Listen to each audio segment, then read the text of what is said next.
Supervisor ignores woman in wheelchair when unknowingly snubbing the store chain owner.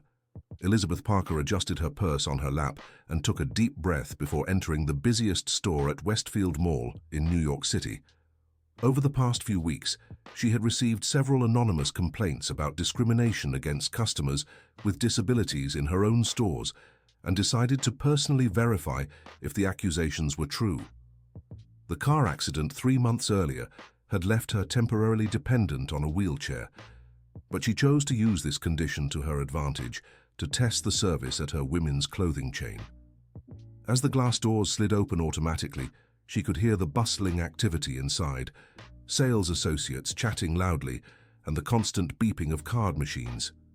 "Good afternoon," she said to the first salesperson who walked by. The young woman simply nodded and kept walking, arms full of clothing. Elizabeth watched as the same salesperson approached another customer who had just entered, a well-dressed woman carrying multiple shopping bags. "Can I help you with anything?" the sales associate asked with a bright smile. Elizabeth observed in silence. It was Jessica, a salesperson she didn't know personally but who appeared in sales reports as one of the store's top performers. The difference in treatment was glaring. From the back of the store, she saw a man in a dark suit approaching. Richard Thompson, the store supervisor, a man in his mid-30s who had recently been promoted due to his record-breaking sales numbers. He gestured while speaking to 2 employees, pointing to different sections of the store. "Team, it's Saturday, the store is packed," Richard announced, his voice carrying across the floor. "Focus on customers who are actually going to buy. Don't waste time on window shoppers." Elizabeth felt a tightness in her chest. She had built her company on the principle that every customer should be treated with equal respect and attention. Discreetly, she pulled out her phone and began recording. Richard walked right past her without a glance, but she overheard him whisper to Jessica, "That one in the wheelchair, leave her. People like that usually just browse, they don't buy anything expensive." The words hit Elizabeth like a slap. For 20 years, she had worked tirelessly to build a company that valued every customer, regardless of their social or physical condition. Seeing one of her own supervisors act this way was devastating. She wheeled herself to the dress section, where several pieces she had personally approved for the latest collection were displayed. A new sales associate, likely no older than 20, approached hesitantly. "Good afternoon, ma'am. May I help you?" the young woman asked with a genuine smile. "Good afternoon, dear. What's your name?" Elizabeth replied, relieved to find at least one employee who treated her with respect. "I'm Emily. I've only been working here for 2 weeks." "That's lovely, Emily.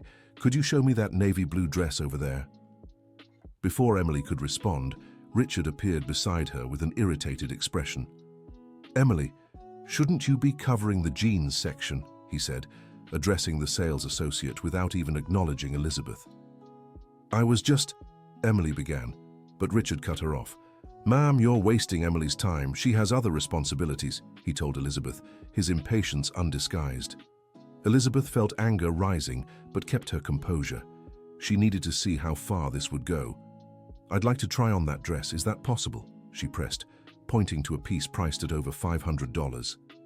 Richard looked at the dress and then at her, as if assessing whether she could afford it. "Ma'am, this dress is from our premium line. It costs $580. We have more suitable pieces in the clearance section," he replied, pointing to the back of the store. "I saw the price, thank you. I'd like to try this one," insisted Elizabeth. The tension was becoming palpable. Emily looked back and forth between them, clearly uncomfortable with the situation. "Emily, go assist the other customers. I'll handle this," said Richard, dismissing the saleswoman with a brisk gesture. Dear listener, if you're enjoying the story, don't forget to like and especially subscribe to the channel. It really helps those of us just starting out. Now, back to the story. The young woman reluctantly walked away, but Elizabeth could see she was still watching from a distance, concerned. Richard turned to her with an expression that mixed false politeness with clear disdain. "Ma'am, I'll be direct with you. This dress won't work. People in wheelchairs have special needs, and our store isn't equipped for that kind of service. I suggest you look for specialized stores or shop online." Elizabeth fell silent for a moment, processing what she had just heard. In 20 years with the company, She had never received reports of employees openly referring to people in wheelchairs as if they were a separate category of customers. "I see," she said calmly. "And where exactly does it say that you don't serve people with disabilities?" Richard visibly bristled at the question. "It's not written anywhere, but it's a matter of practicality. You must understand—" "Actually, I don't," Elizabeth interrupted. "Could you explain further?" At that moment, an older woman approached them. It was Margaret Wilson, the regional manager, a woman in her 50s who had been promoted 6 months earlier. Elizabeth knew her from reports, but had never interacted with her directly. "What's the issue here?" Margaret asked, looking straight at Richard. "No issue, Margaret. I was just explaining to the lady that she might be better off shopping elsewhere," Richard replied with a forced smile. Margaret glanced at Elizabeth, then back at Richard. Instead of questioning the supervisor's behavior, she simply nodded. "Richard is right. Our store is very busy on Saturdays, and we need to optimize service for all customers," she said, as if that were a perfectly reasonable explanation. Elizabeth felt her stomach twist. The problem wasn't just one poorly trained supervisor, it was apparently systemic. The regional manager herself was endorsing this discriminatory behavior. "I see," Elizabeth said. "And how exactly do you choose which customers to serve?" Margaret and Richard exchanged glances. It was obvious they hadn't expected to be challenged like this. "Ma'am, we don't want to be misunderstood," Margaret said, softening her tone. "It's just that our team has targets to meet, and we need to focus on customers who are more likely to buy," Elizabeth finished. "Exactly," Richard replied, oblivious to how problematic that statement was. Just then, an elderly couple approached the section where they stood. The man, around 70, had overheard the entire conversation and looked visibly upset. "Excuse me," he said, addressing Richard. "I heard your conversation, and I think what's happening here is outrageous." Richard immediately shifted his stance, becoming defensive. "Sir, you don't know the full situation." "I know enough. This lady is being discriminated against for being in a wheelchair, and that is unacceptable," the elderly man retorted, his voice firm and authoritative. His wife also spoke up. "My husband is right. We've shopped at this store for years, but if this is how you treat customers, we'll take our money elsewhere." Margaret quickly tried to control the situation. "Please, there's no need to get upset.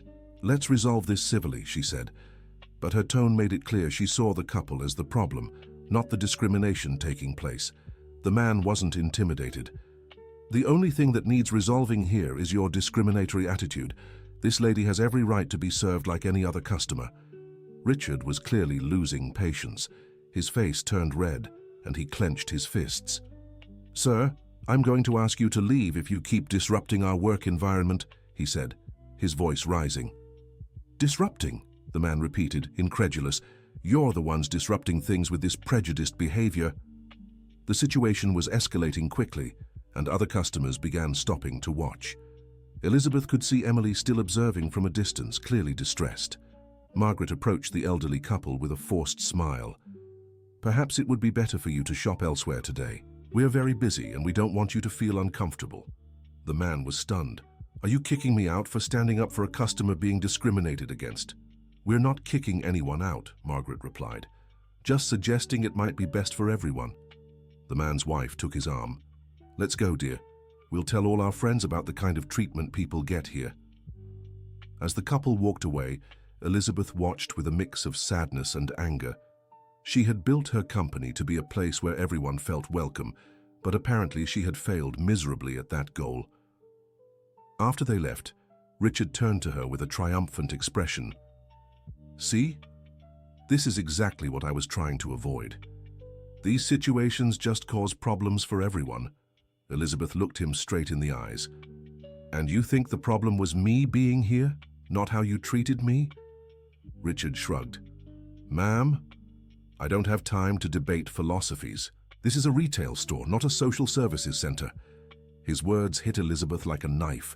She had spent years of her life creating social responsibility programs, donating to charities, and trying to make her company a positive force in society.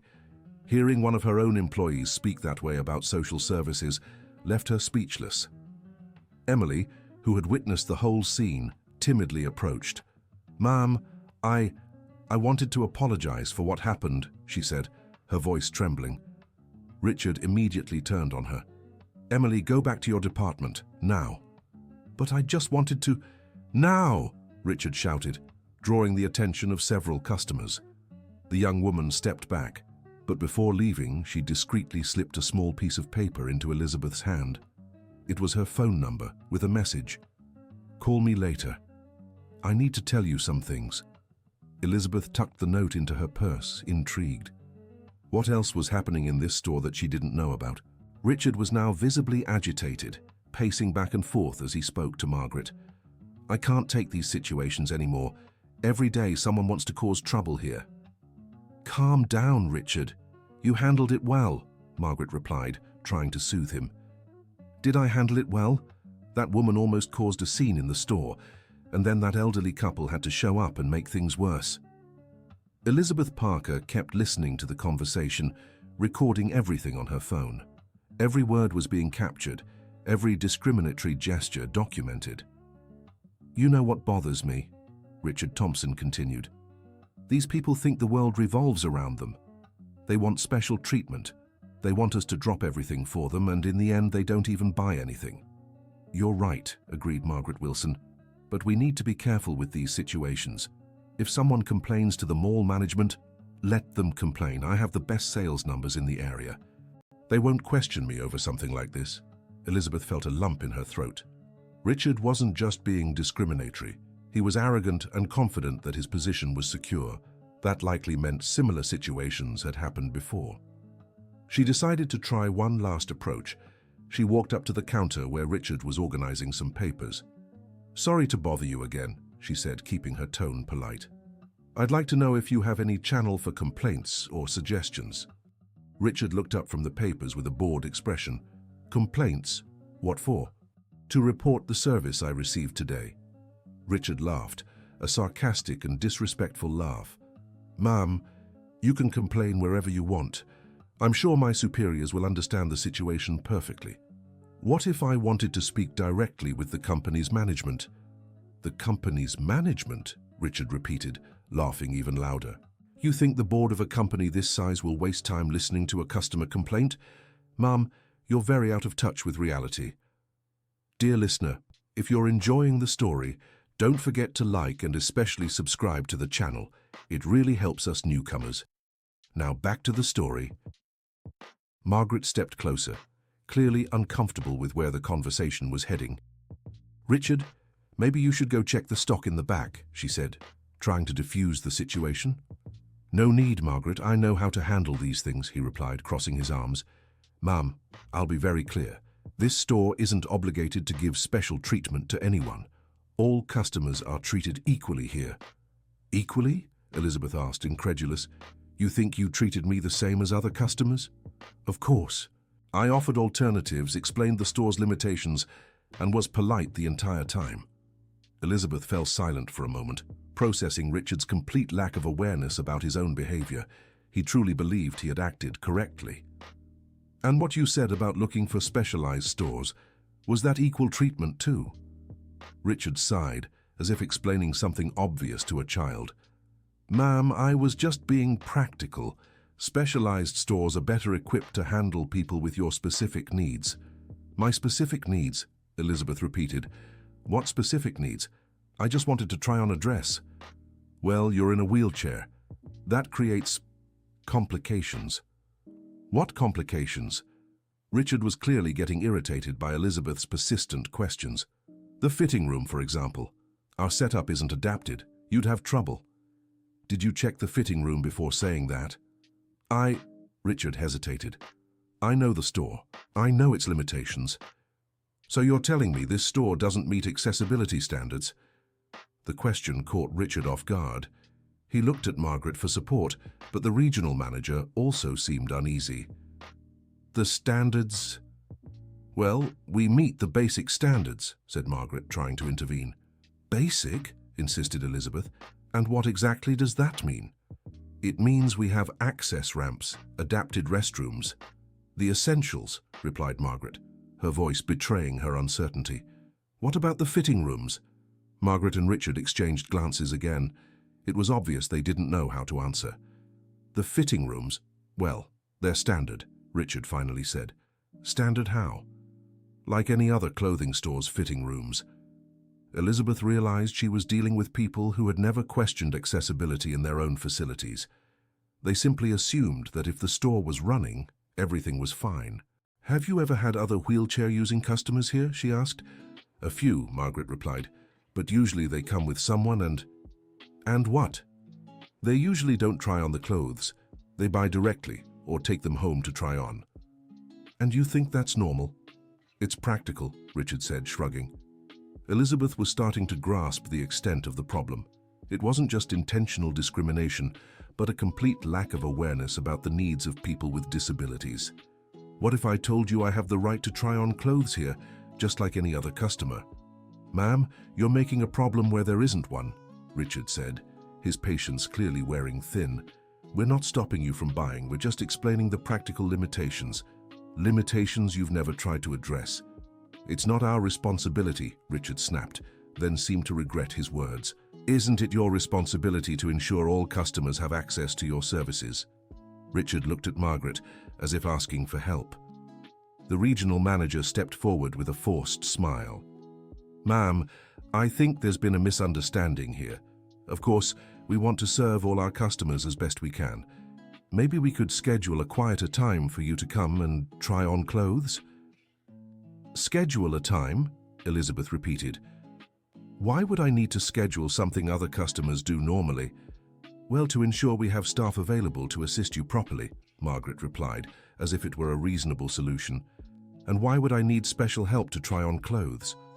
The question left Margaret speechless. She glanced at Richard, who also seemed lost. Well, we assumed, Margaret stammered. Assumed what?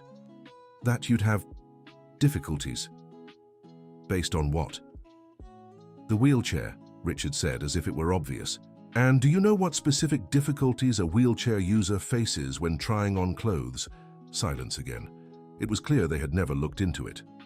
Have you ever had any training on serving people with disabilities? Elizabeth asked. Training? Richard repeated. What for? To learn how to properly serve all kinds of customers. I know how to serve customers, Richard said, offended. I have the best sales numbers in the region. Sales numbers for which customers? For all customers, he replied, though his voice wavered, including customers with disabilities. Richard fell silent. Elizabeth knew she'd hit a nerve.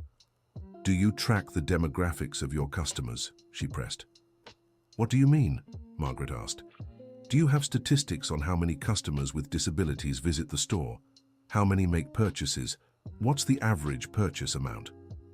Elizabeth's questions were making them visibly uncomfortable. Clearly, they had never considered these numbers. This kind of control isn't, Margaret stammered. Isn't what? Important. Relevant. It's not that it isn't relevant, said Richard, trying to regain control of the situation. It's just that all customers are important to us. But some are more important than others. I didn't say that. You don't have to. Your actions make it very clear. The tension in the store was becoming palpable. Other customers began to notice the argument, and some even stopped to listen. Emily, who had returned to her post in the jeans section, watched the scene with growing anxiety. Elizabeth could see the young woman wanted to say something, but was afraid to get involved again. A young delivery man approached the store entrance carrying several boxes. Elizabeth noticed he was making hand gestures, trying to get someone's attention.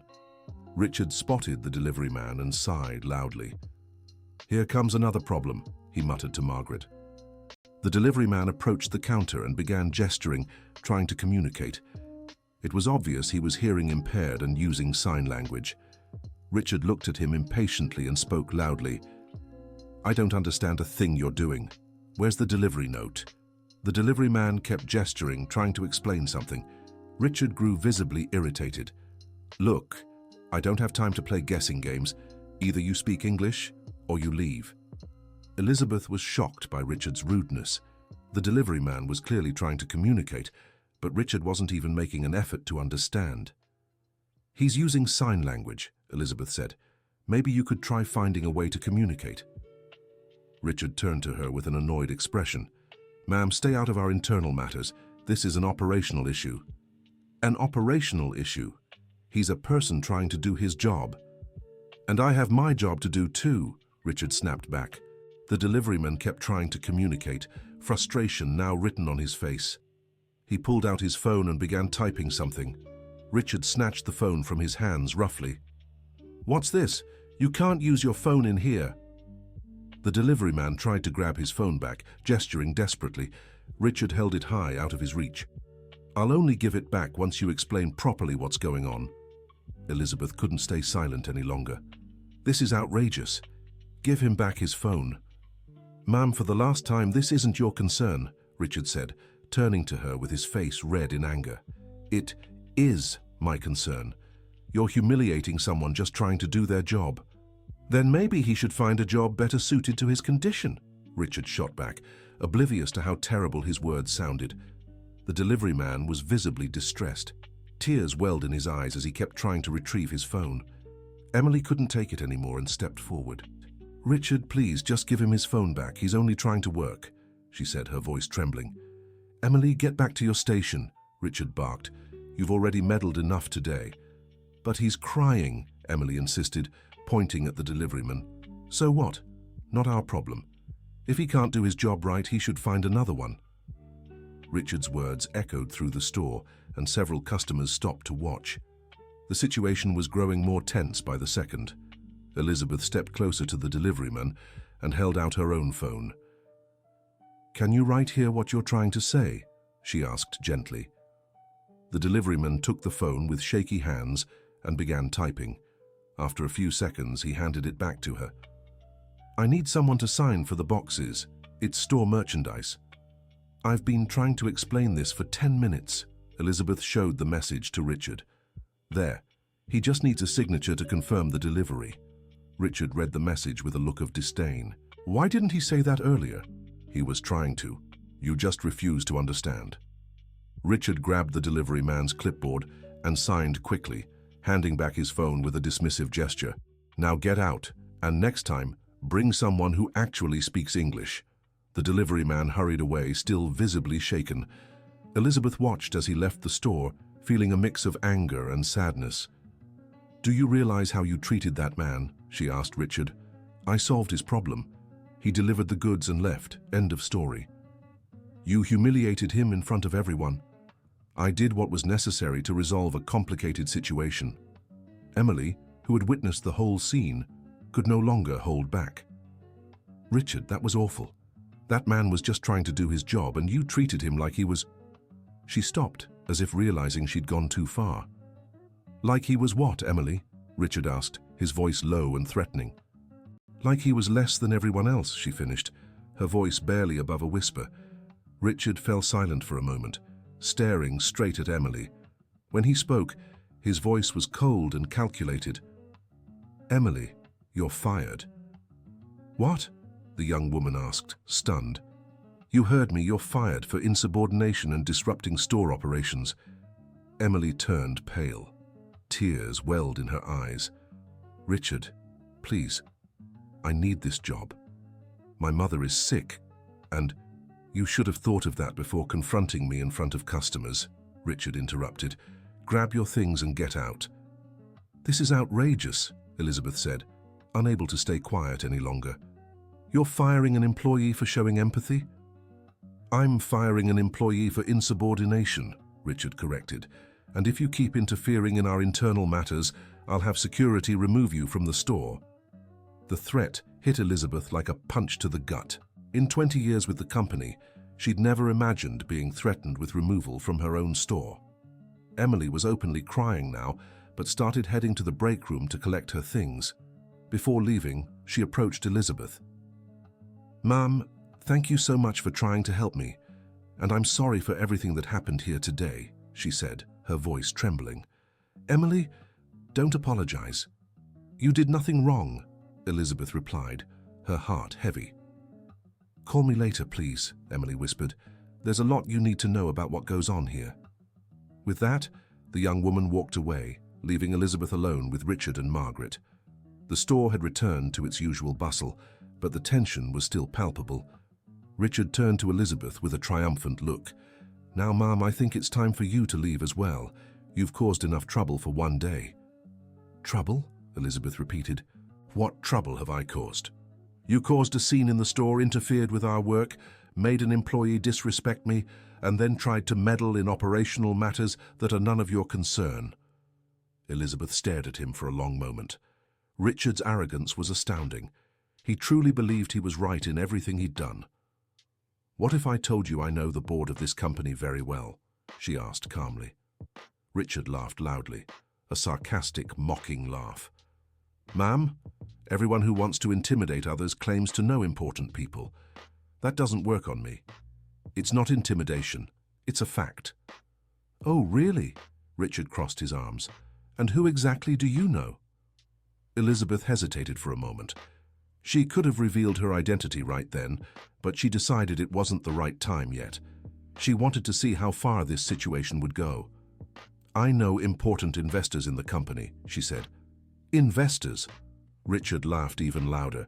"Ma'am, with all due respect, important people don't go wandering alone in a mall in a wheelchair. You're trying to fool me."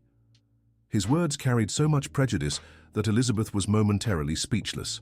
In Richard's mind, important people couldn't have disabilities, couldn't be alone, couldn't be women. "And why can't important people be in wheelchairs?" she asked. "That's not what I meant," Richard said, realizing he'd gone too far. "It's just, well, important people have other priorities, other places to be. Like popular malls." "Exactly. They shop at more exclusive stores." Elizabeth was starting to understand Richard's mindset. To him, there was a clear hierarchy of people and places, and she simply didn't fit the profile of someone important. "What if I asked to speak to the company's HR department?" "HR?" Richard exchanged a glance with Margaret. "Unfortunately, we don't have that channel available in stores, only at corporate headquarters." "And where is headquarters?" "In another state," Richard lied shamelessly. "Very far from here." Elizabeth knew headquarters was less than 10 kilometers away, in the city's business district. Richard was deliberately lying to discourage her. "I see," she said. "And how can I file a formal complaint?" "You can leave a comment on the company's website," Margaret replied. "There's an online form." "And does anyone actually respond to those complaints?" "Of course," Richard said, though his tone suggested otherwise. "How long does it take?" "It depends. Could take a few weeks." Elizabeth realized they were trying to discourage her with bureaucracy and delays.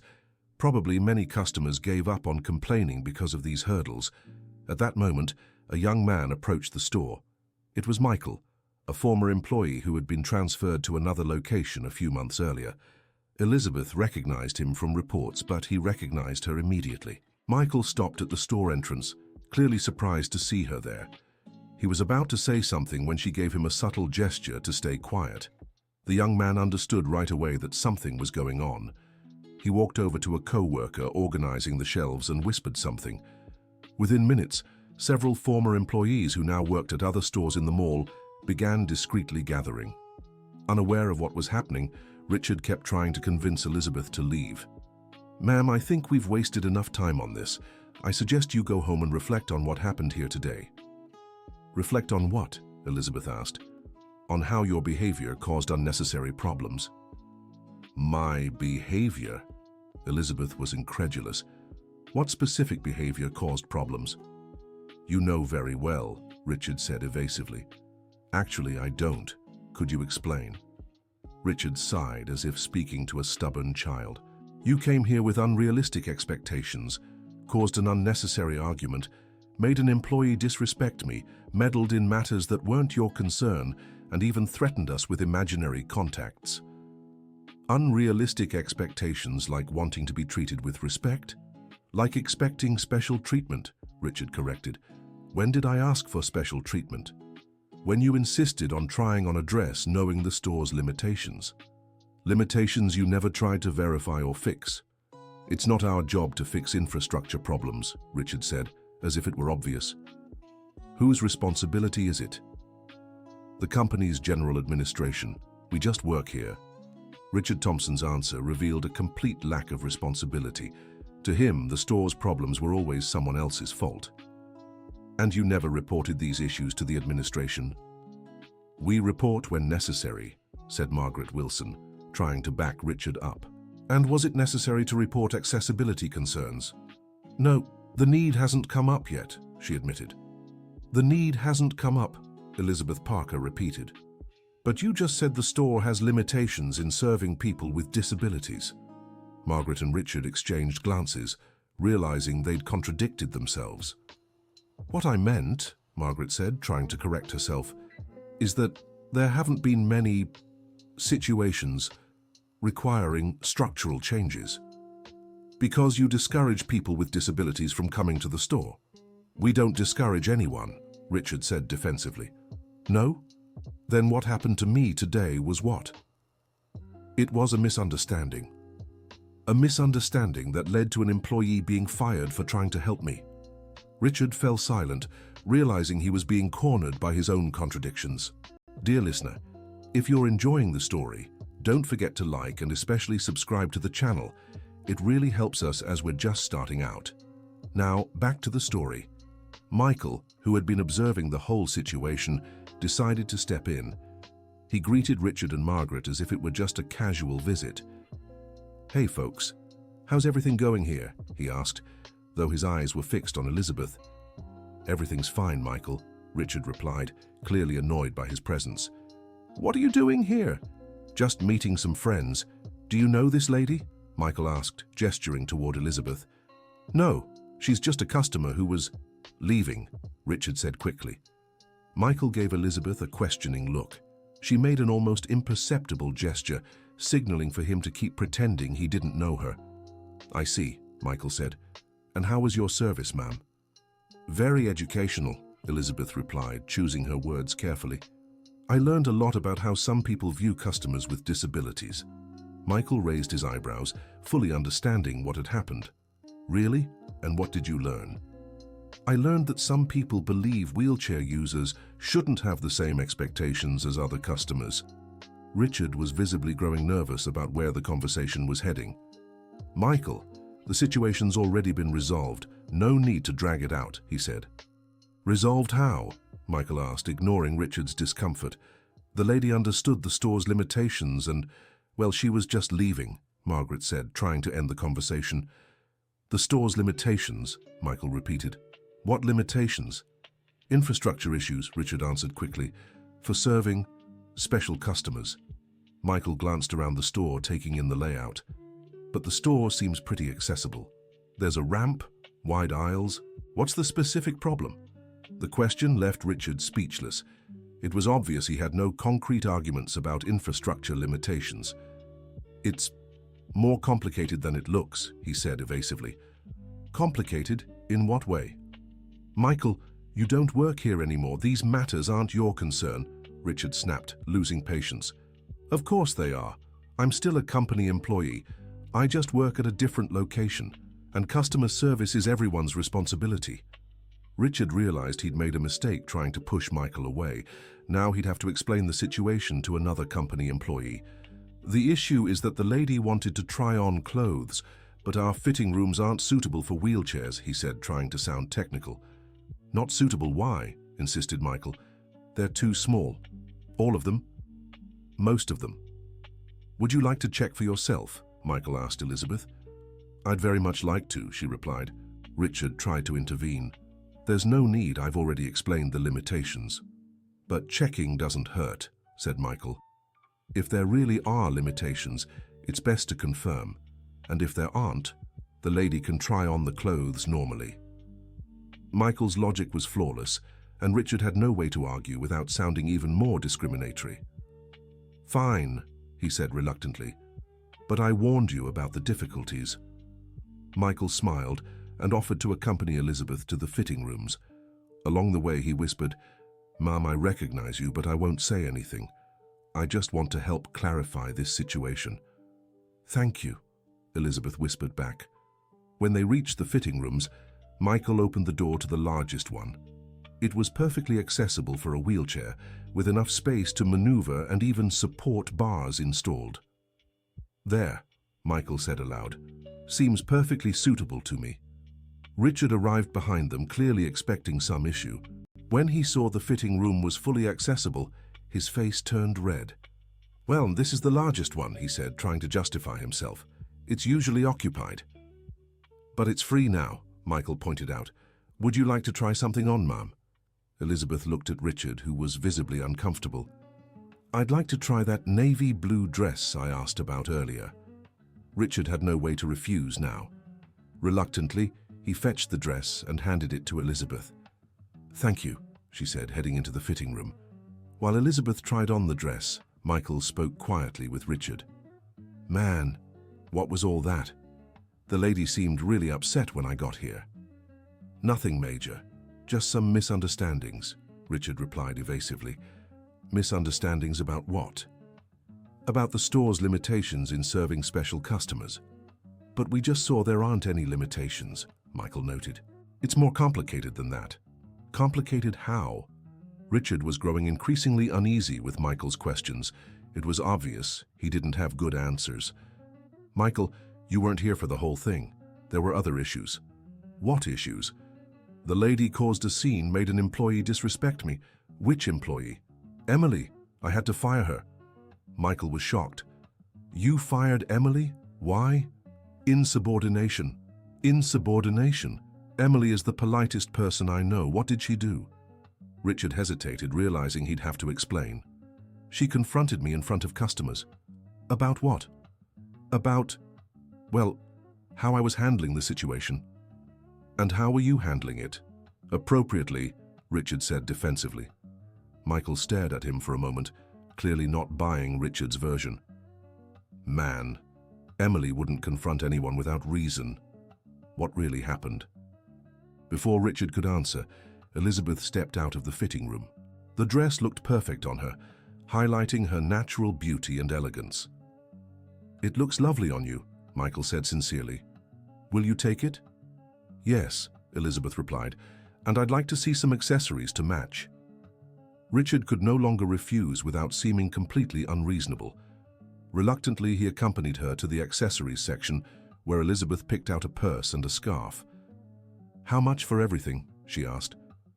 $847.50, Richard answered, his voice making it clear he was displeased about making the sale. Elizabeth Parker took a credit card from her purse. It was a black card, the kind only high-income clients possess. Richard Thompson noticed the card, but didn't comment. The transaction went through smoothly, and Elizabeth received her purchases in the store's elegant shopping bags. Thank you for your service, she said, though her tone was clearly sarcastic. You're welcome, replied Richard, missing the irony. Michael offered to walk Elizabeth to the store's exit. Ma'am, may I ask you something? He said once they were out of Richard's earshot. Of course. Do you really know people on the company's board? Elizabeth smiled. Yes, I do. More than you'd think. Because what happened today was serious. Emily didn't deserve to be fired, and the way you were treated was unacceptable. I know, and rest assured, this isn't over. Are you going to file a complaint? I'll do more than that, Elizabeth said. I'll make sure situations like this never happen again. Michael studied her curiously, but asked no further questions. Something in her tone made him believe she truly had the power to change things. If you need a witness for what happened today, you can count on me, he said. Thank you, Michael. That means a lot. After Elizabeth left the store, Michael went back inside. Richard was talking to Margaret Wilson, both looking relieved. Thank goodness she's gone, Richard said. I thought she'd cause more trouble. Man, are you sure you did the right thing? Michael asked. Of course I am. I handled a difficult situation the best way possible. By firing Emily? Emily disrespected me. I couldn't let that slide. Michael shook his head, clearly disagreeing. I don't know, man. I think you overreacted. Michael, you didn't see the whole thing. That woman was looking for trouble. Trouble for wanting to try on clothes? Not just that. She demanded special treatment, questioned our procedures, caused a scene. But in the end, she bought nearly $850 worth of products, Michael pointed out. The remark caught Richard off guard. It was true Elizabeth had made a significant purchase. Exactly the kind of sale he always prioritized. Yeah, well, she did buy something, he admitted reluctantly. And she would have bought a lot more if she'd been treated well from the start, Michael said. Richard didn't respond, but Michael could see the comment had hit home. For a supervisor obsessed with sales numbers, losing a sale due to poor service was particularly painful. Anyway, it's over now, Margaret said, trying to end the discussion. Let's focus on the rest of the day. But Michael wasn't ready to drop it. What about Emily? Are you really going to leave her fired? She stepped out of line, Richard said. She brought this on herself. Man, she was just trying to help a customer. Since when is that a fireable offense? Since she disrespected me in front of everyone. And you think firing her was the solution? Richard was growing irritated by Michael's persistence. Michael, you don't work here anymore. These decisions aren't your concern. But I still work for the company, and when I see injustice, I care. Injustice? Richard repeated, offended. I did what was necessary to maintain order in the store. Order? You caused more chaos than order. The argument was heating up and other employees began to pay attention. Margaret tried to intervene. Everyone, let's stay professional, she said. I am being professional, Michael said. I'm just questioning decisions that seem unfair. And who are you to judge what's fair or unfair? Richard snapped. Someone who saw enough to know you went too far. Richard was losing his patience. His face turned red and he clenched his fists.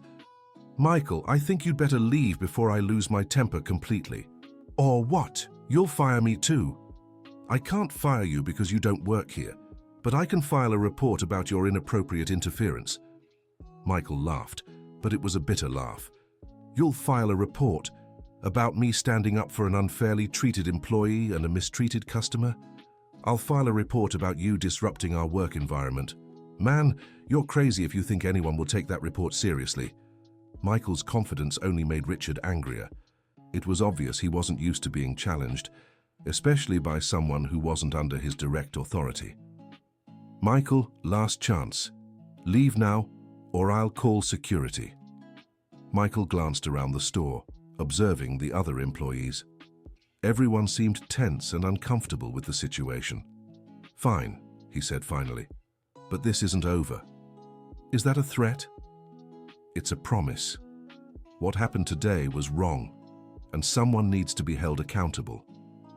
With that, Michael walked out of the store, leaving Richard and Margaret alone with the other employees.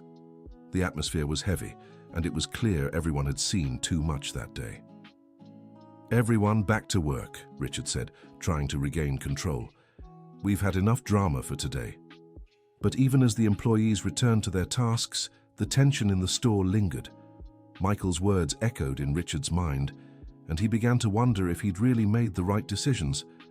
Margaret approached him with a worried expression.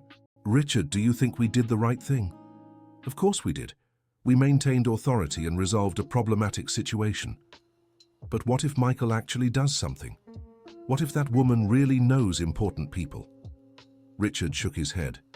Margaret, you're being paranoid. That woman was just another unhappy customer trying to intimidate us. And Michael's upset because his little girlfriend got fired. Girlfriend? Are Michael and Emily dating? I don't know. But they seem pretty close. That's probably why he came to defend her. Margaret didn't seem convinced, but she didn't press the issue. Still, she couldn't shake the bad feeling about everything that had happened.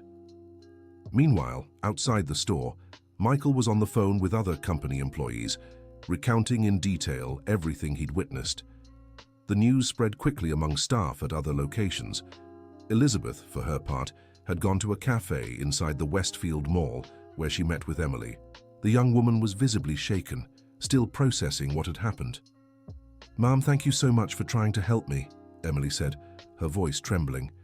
Emily, you don't need to thank me. You were the only person in that store today who did the right thing. But now I'm unemployed. I don't know what I'm going to do. Elizabeth looked at the young woman with compassion. Emily was exactly the kind of employee she wanted in her company, empathetic, brave, and genuinely concerned about customers' well-being. Emily, can you tell me what you know about what goes on in that store? Elizabeth asked. What do you want to know? Everything. How employees are trained, what kind of customer service guidelines they're given, whether there are other situations like today's. Emily hesitated for a moment, as if deciding how much to share. "Ma'am, can I trust you?" "You can. What happened today wasn't an exception. That's how Richard always treats customers he considers less important." "How so?" "Elderly people, people with disabilities, people who seem like they don't have much money. He always tells us to focus on the customers who will spend the most." Elizabeth felt her stomach turn. It was the exact opposite of everything she had taught in her training sessions and manuals. "What about Margaret? Is she involved in this?" Margaret kind of turns a blind eye. She knows what's happening, but since the store's sales numbers are good, she doesn't question Richard's methods. "What other methods does he use?" Emily looked around as if checking no one was listening. "He falsifies service reports. When there's a complaint, he makes up excuses or says the customer was being difficult. He also manipulates employee schedules to have fewer people working when he knows there'll be customers he doesn't want to deal with." Emily's revelations were making Elizabeth angrier by the minute. It was a systematic operation of discrimination disguised as business efficiency. What about the other employees? Do they agree with this? Most don't like it, but they're afraid of losing their jobs. Richard always threatens to fire anyone who questions him, and since his numbers are good, management always backs him up. "And you've never tried to report this?" "To whom?" "The company's whistleblower hotline takes weeks to respond, if it even does. And in the end, they always side with the supervisor." Elizabeth was shocked. It was as if her company had created a corporate culture completely opposed to its core values. "Emily, are you willing to testify about all of this officially?" "If necessary, yes, but do you really know people on the company's board?" Elizabeth smiled for the first time since she'd entered the store. "I know the most important person in the company." "Who?" "The owner." Emily looked at her, confused. "The owner? But how—" "Emily, I'm Elizabeth Parker. I'm the founder and CEO of the company." The young woman turned pale, her eyes wide with shock. You're the owner of all the stores?" "I am." Emily fell silent for several seconds, processing the information. "So you were testing the store?" "I was. And unfortunately, I found things much worse than I imagined." "Oh my God. Does Richard know any of this?" "He doesn't. And for now, we'll keep it that way." "What's going to happen now?"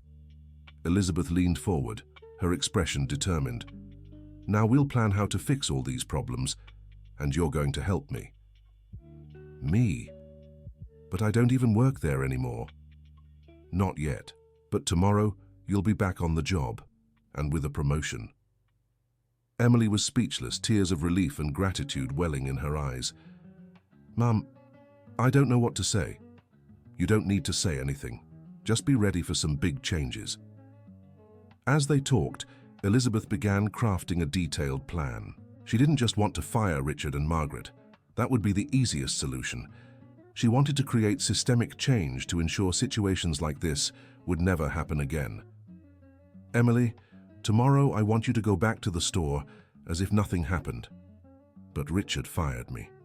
I'll overturn the termination, and I'll promote you to assistant supervisor." "Assistant supervisor? But I only worked there for 2 weeks. And in 2 weeks, you've shown more integrity and human values than Richard has in years." Emily was visibly emotional but also confused. "What about Richard? Will he still work there?" "For now, yes, but he's going to go through some educational experiences." "What kind of experiences?" Elizabeth smiled, but it was a determined, almost fierce smile. "The kind that'll make him understand what it truly means to serve customers with respect and dignity." As they wrapped up their conversation, Elizabeth received several messages on her phone. They were from Michael and other employees, reporting everything that had happened. The news was spreading quickly through the network. "Emily, tomorrow is going to be a very interesting day," said Elizabeth. "I hope you're prepared." "I'm ready for anything, ma'am. After today, nothing can surprise me." Elizabeth laughed, a genuine laugh for the first time all day. "We'll see. Tomorrow at 9 a.m. at the store. And call me Elizabeth, not Mom." "Okay, Elizabeth." The two parted ways, each with very different feelings. Emily was full of hope and anticipation, while Elizabeth was determined to make the necessary changes, no matter how drastic they might be. As she drove home, Elizabeth reflected on everything she had discovered. In 20 years of running the company, she had prided herself on building an organization based on strong human values. Discovering that those values were being systematically ignored and twisted was devastating. But it was also liberating. Now she knew exactly where the problem lay and had a plan to fix it. Best of all, she had found people like Emily and Michael, employees who truly embodied the values she wanted to see in her company. The next day, Elizabeth arrived early at the company's headquarters. She had spent the entire night planning every detail of what would happen in the coming hours. First, she called the Human Resources Department and instructed them to immediately reverse Emily's termination and promote her to assistant supervisor with a corresponding pay raise. Then, she called an emergency meeting with all the employees from the store where the incident had occurred. The meeting would be at 10 a.m., an hour after the store opened. Finally, she sent a message to Margaret, informing her that there would be a special visit to the store that day and that she should ensure all employees were present. At 9:45 a.m., Elizabeth arrived at the Westfield Mall, still in her wheelchair. This time, however, she was accompanied by 2 assistants and carried a folder with official company documents. When she entered the store, Richard recognized her immediately. His expression shifted from surprise to discomfort. "Mom, you're back?" "I am," Elizabeth replied calmly, "and I've brought some people to see the store." Richard glanced at Elizabeth's assistants, clearly nervous. Can I ask who these people are?" "You may," said a voice behind him. Richard turned and saw Emily entering the store, wearing a new blazer and carrying an assistant supervisor's badge. "Emily, what are you doing here? I fired you yesterday." "The termination was reversed," she said calmly, "and I was promoted." Richard paled. "Reversed? By whom?" "By me," Elizabeth said, stepping closer to him. "Richard, I need to speak with you and all the employees, now." "Ma'am, I don't understand. Who are you to reverse terminations and hand out promotions?" Elizabeth opened her folder and pulled out some documents. "My name is Elizabeth Parker. I am the founder and president of this company." The store fell into complete silence. Richard stood frozen like a statue, his eyes fixed on the documents confirming Elizabeth's identity. "You're the owner of the company?" he asked, his voice barely a whisper. "I am. And I came here yesterday to investigate reports of discrimination against customers with disabilities. Unfortunately, I found those reports to be true." Richard began to tremble. Every action from the day before played like a movie in his mind. The disrespectful words, the blatant discrimination, the unjust firing of Emily. "Mom, I didn't know." "Didn't know what, Richard? That discrimination is wrong? That all customers deserve respect? Or didn't you know your actions would be discovered?" Richard couldn't answer. His arrogance had completely vanished, replaced by fear and regret. Margaret, who had arrived a few minutes earlier, was also in shock. She had also participated in the discrimination and was now facing the consequences. "Elizabeth, I can explain," Margaret began. "You certainly can," said Elizabeth.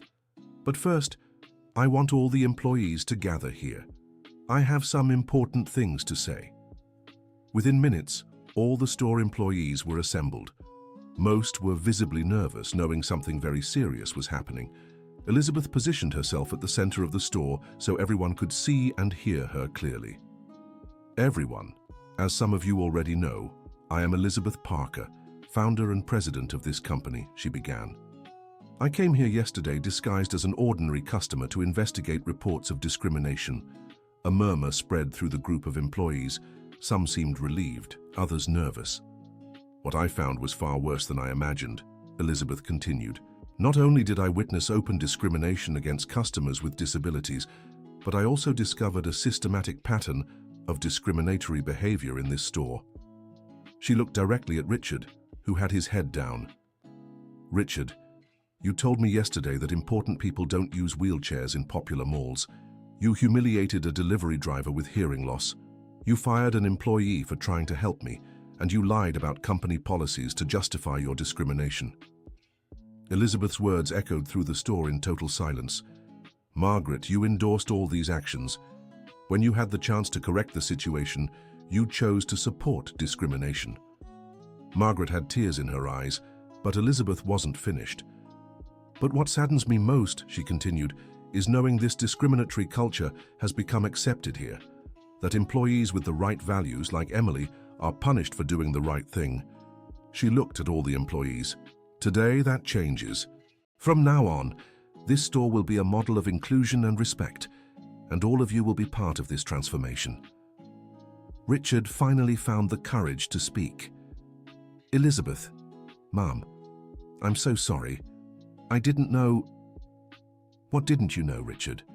That I was the owner of the company or that discrimination is wrong? Both. I acted terribly. Actions have consequences, Richard. And your actions yesterday will have consequences today. Richard turned pale, expecting to be fired in front of everyone. But, Elizabeth continued, I believe in second chances. And I believe people can change when they have the right experiences. Richard looked at her with a mix of hope and confusion. That's why, Richard, you will spend the next 30 days working at institutions that serve people with disabilities. You'll learn firsthand what respect and inclusion truly mean. I'll work where? At a facility for the visually impaired, a rehabilitation center for wheelchair users, and a school for the deaf. You'll learn sign language and understand the real needs of the people you discriminated against. The punishment was creative and educational, rather than simply punitive. Even the nervous employees seemed to approve of the approach. And after those 30 days, Richard asked, then you'll return here and tell me what you've learned. If I see genuine change, you'll keep working here. If not, we'll find another role for you. Richard nodded, clearly relieved not to be fired immediately. Margaret, you'll also participate in this program. As a regional manager, your responsibility is even greater. Yes, ma'am, I accept. And all other employees will undergo intensive training on inclusion and respectful service. This training will be conducted by people with disabilities so you can understand our customers' perspectives. The employees nodded, showing genuine interest in the training. Emily, said Elizabeth, turning to the young woman, you'll lead this transformation as assistant supervisor.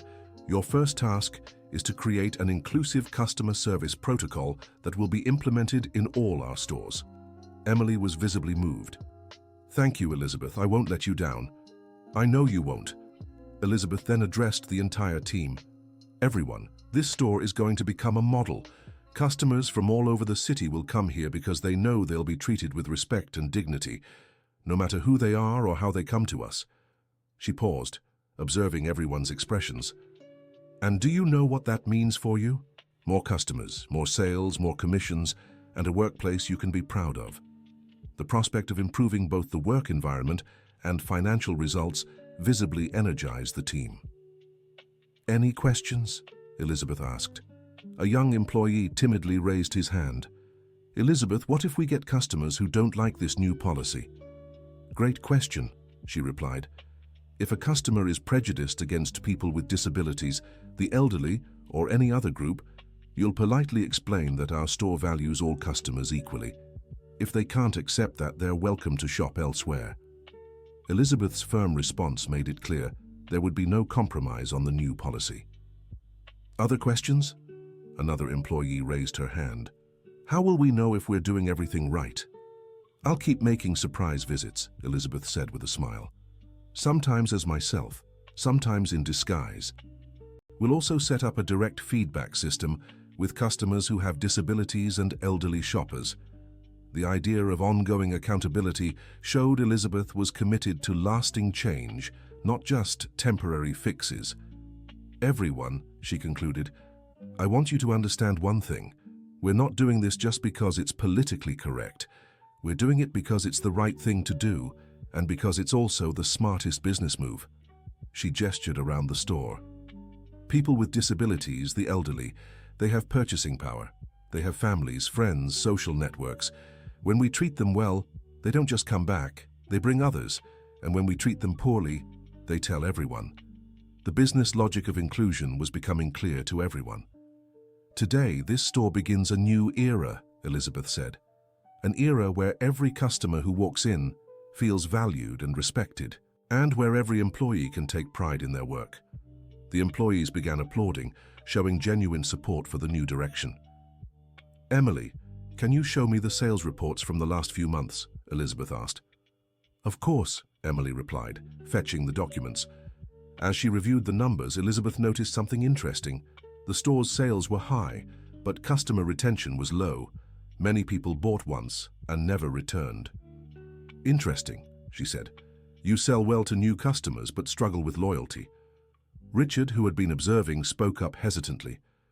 "Yeah, I always focused on maximizing each individual sale." "And you never considered the importance of making customers come back?" "Not really, there were always new customers coming in." Elizabeth shook her head. "Richard, that mindset is one of the things that's going to change.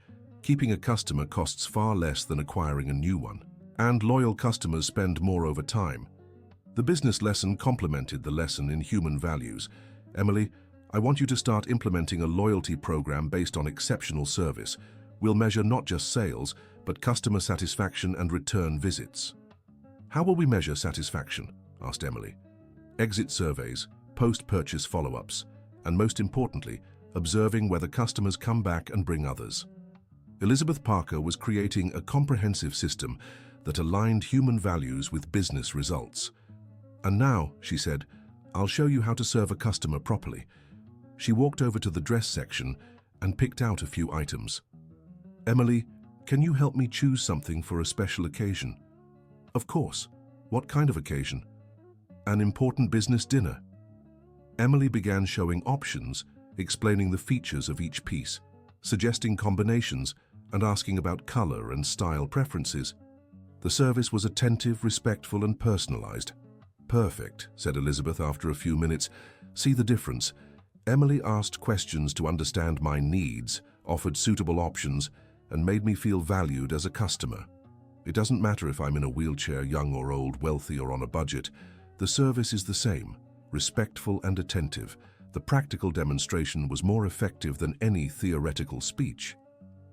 "All of you will practice this type of service with real customers, supervised by Emily, until it becomes second nature," said Elizabeth. Dear listener, if you're enjoying the story, don't forget to like and especially subscribe to the channel. It helps us a lot as we're just starting out.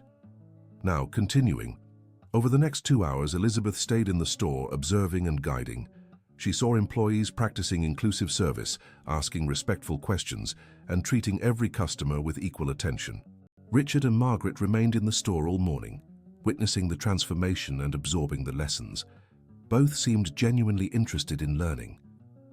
"Richard," Elizabeth said during a break, "do you understand now why your behavior yesterday was problematic?" "I do," he replied, his voice full of regret. "I was judging people before even giving them a chance, and I was losing sales because of my prejudices." "Exactly. And most importantly, you were treating people inhumanely." "I know, and I feel terrible about it." Elizabeth studied him for a moment. "Richard, regret is good, but action is better. I want to see you fully commit to the training program I've prepared. I'll give it my all, I promise. And Margaret, as regional manager, you'll ensure this transformation happens in all your stores." "Yes, Elizabeth. I'll start right away." Mid-afternoon, something interesting happened. The elderly couple who had witnessed the incident the day before returned to the store. The gentleman approached Elizabeth with a surprised expression. "Ma'am, you came back? How was your complaint resolved?" Elizabeth smiled. "It was resolved very satisfactorily, thank you." "That's wonderful. My wife and I were worried after what happened yesterday." "And what do you think of the service today?" The couple looked around, observing the store's new dynamic. "Completely different," said the wife. "Everyone is much more attentive and respectful." "We were so impressed we decided to come back to do some shopping," said the gentleman. Elizabeth was pleased. It was proof the changes were working immediately. "Emily, "Can you assist these special customers?" said Elizabeth. Emily approached the couple with a genuine smile. "Good afternoon. How can I help you today?" As Emily assisted the couple, Elizabeth watched with satisfaction. This was exactly the kind of service she wanted to see in all her stores. During the service, the gentleman remarked, "What an impressive change. Yesterday we were practically kicked out of the store, and today we're being treated like royalty." Emily smiled diplomatically, without going into details about what had happened. "Our goal is always to provide the best possible experience for all our customers."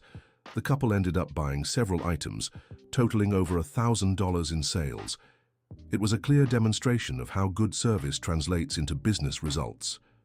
"See," Elizabeth said to Richard after the couple left, "yesterday you lost a $1,000 sale due to poor service. Today, with good service, they spent that much and will even recommend the store to their friends." Richard shook his head, clearly understanding the lesson. "I was really foolish yesterday." "Not foolish, just misguided. But that's changing." At the end of the day, Elizabeth gathered the whole team again. "Team, how do you rate the first day of our new approach?" The employees seemed genuinely excited.